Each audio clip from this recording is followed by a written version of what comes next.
Roberto Koch era un alemán miope, serio y de baja estatura. Estudiaba medicina en la Universidad de Gotinga en los años que transcurrieron entre 1860 y 1870. Era buen estudiante, pero soñaba con cacerías de tigres mientras atajaba cadáveres. Quería ser explorador o médico militar para tener la oportunidad de visitar países remotos. Este sueño se vería frustrado cuando su futura esposa, Emma Franz, le acondicionó ser su mujer solo si Koch se establecía en Alemania para ejercer su profesión como buen y útil ciudadano, a lo cual accedió. El carbunco era para aquel entonces una enfermedad misteriosa que traía preocupados a los campesinos de toda Europa. Podía sucederle a un cordero o a otro sin que hubiera manera de impedirlo, y hasta a los mismos ganaderos les salían a veces granos horribles, o lo que era peor, se convertían en víctimas de una pulmonía fulminante. Fue entonces que comenzó a poner gotas en la sangre negra de vacas muertas de carbunco entre dos láminas de cristal, muy delgadas y perfectamente limpias.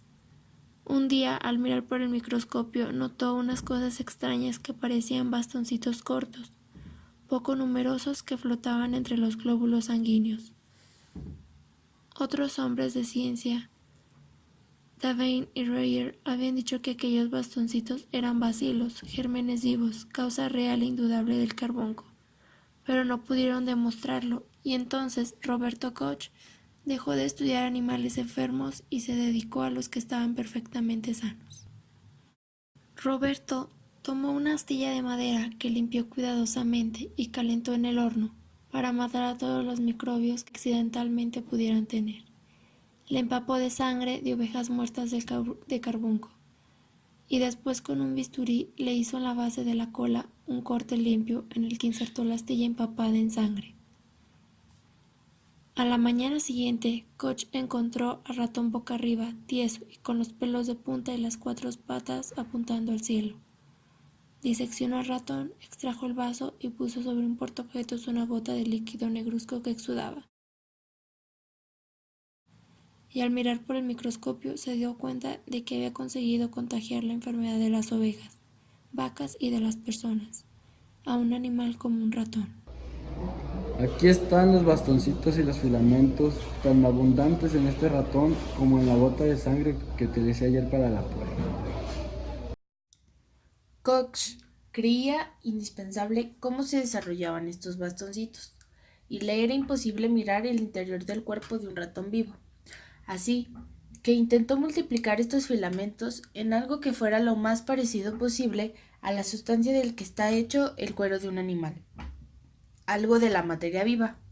Para ello, construyó una estufa de cultivo rudimentaria, calentada por una lamparilla de aceite, y en una lámina muy delgada colocó una gota de humor acuoso de ojo de buey, en donde introdujo un pequeño fragmento de vaso recién extraído a un ratón muerto de carbunco, y después coloca otra lámina de cristal más gruesa para que la gota no tropezase con nada, y observó lo que sucedía.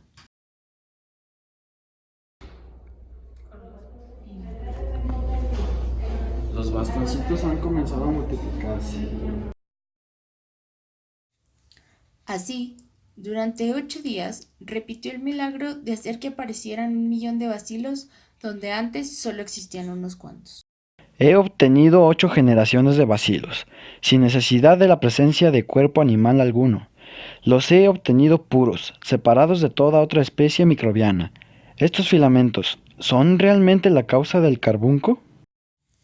Koch empapó una astillita en una gota pletórica de microbios de la 8ª generación, turbia por el gran número de bacilos que ésta encerraba. Con cuidado y gran destreza introdujo la astilla debajo de la piel del ratón sano. Al día siguiente, Koch observaba el cuerpo del ratón, flameaba sus bisturís, sentado ante el microscopio con un trozo del vaso del ratón muerto entre dos láminas, dijo: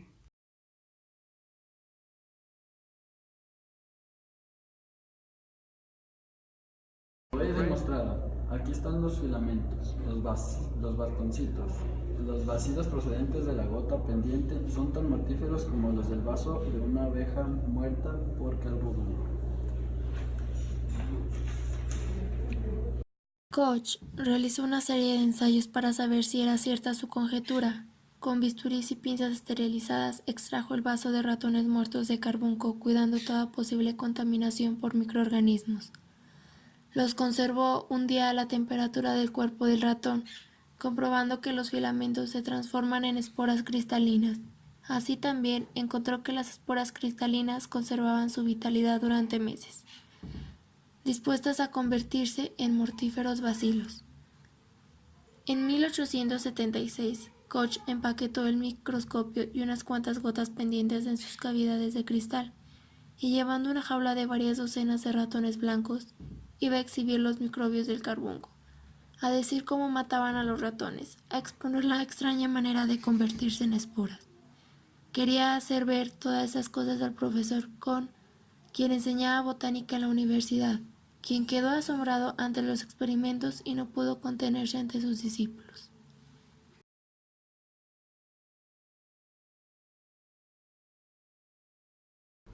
Hijos míos, dejen todo eso y vayan a ver al doctor Koch. Este hombre ha hecho un gran descubrimiento. Los tejidos de animales muertos de carbunco, frescos, putrefactos, secos o tengan un año, pueden producir carbuncos y contienen esporas o bacilos de estos. Ante esto, hay que desechar las dudas de que los bacilos no sean causantes del carbunco, por lo que todo animal que muera a causa de carbunco debe ser quemados inmediatamente después de morir o ser enterrados a gran profundidad para que los bacilos no puedan convertirse en esporas resistentes de gran vitalidad. Cada una de estas manchitas es un cultivo puro de una especie bien definida de microbios. Es una colonia pura de una sola especie microbiana.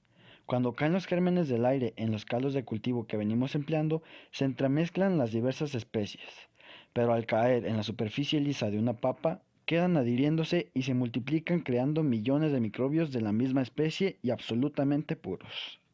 Koch llamó a Loeffler y a Gaffky, los dos médicos militares que le servían de ayudantes, y les puso al corriente de la revolución que había de ocasionar en el embrollado, asunto de la caza de microbios, una mirada casual dirigida a una papa abandonada.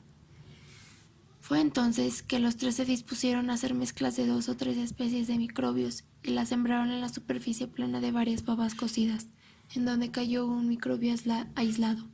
Allí quedó, dando origen a una colonia de millones de seres de su misma especie. Todo lo que se sabía acerca de la tuberculosis era que se suponía causada por una especie de microbio, pues los hombres enfermos podían transmitirla a los animales sanos. El profesor Cockney había conseguido contagiar la tuberculosis a conejos mediante un meticuloso experimento. He logrado mi objetivo cuando introduje un trocito de tejido enfermo en la cámara frontal del ojo del conejo, siéndome posible vigilar islotes de tejido atacado, los tubérculos y la manera en que se extendían y realizaban su mortífera labor. Con esto, Koch se puso a trabajar. Día tras día se dedicó a teñir de pardo, azul, violeta y casi todos los colores del arco iris, el material procedente de un obrero muerto por tuberculosis. Con gran precaución, se mojaba cada vez las manos con sublimado corrosivo, frotaba con el peligroso material tuberculoso láminas de cristal delgadas y limpias, que mantenía después varias horas en un fuerte tinte azul. La mañana que sacó los portaobjetos del baño colorante, los examinó al microscopio y observó unas masas curiosas de bacilos sumamente delgados, teñidos de azul y tan tenues que no podía distinguir bien su tamaño, pero seguro su longitud era menos de 1/1000 de milímetro. Así, continuó Koch teñiendo varias partes del cuerpo del obrero, y a su vez a sus conejillos de indias inoculados le sucedían cosas desagradables que terminaban en su muerte. A estos últimos los diseccionaba para encontrarse nuevamente con los mismos tubérculos siniestros que habían llenado el cuerpo del obrero muerto, con los mismos bastoncitos curvos dentro de ellos. Lo encontré por fin. Fue entonces que Koch inoculó centenares de conejillos de India con los tejidos enfermos de los cuerpos consumidos de los tubérculos fallecidos, ensayando todas las combinaciones posibles que se le ocurrían. Se dedicó a intentar el cultivo de los bacilos en gelatina de caldo de carne puro, manteniendo los tubos de cultivo a temperatura ambiente, del cuerpo humano y de la fiebre, pero no tuvo éxito, y fue que se dio cuenta de su error. Tenía que preparar un medio que se asemejara lo más posible a la sustancia de la que se compone un ser vivo. Y así fue como Koch inventó su famoso medio de cultivo, la gelatina de suero sanguíneo. Y Grafke partieron a Berlín armados de microscopios. Trabajaron en un laboratorio ahogado en donde hacían la disección de los cadáveres de egipcios víctimas del cólera.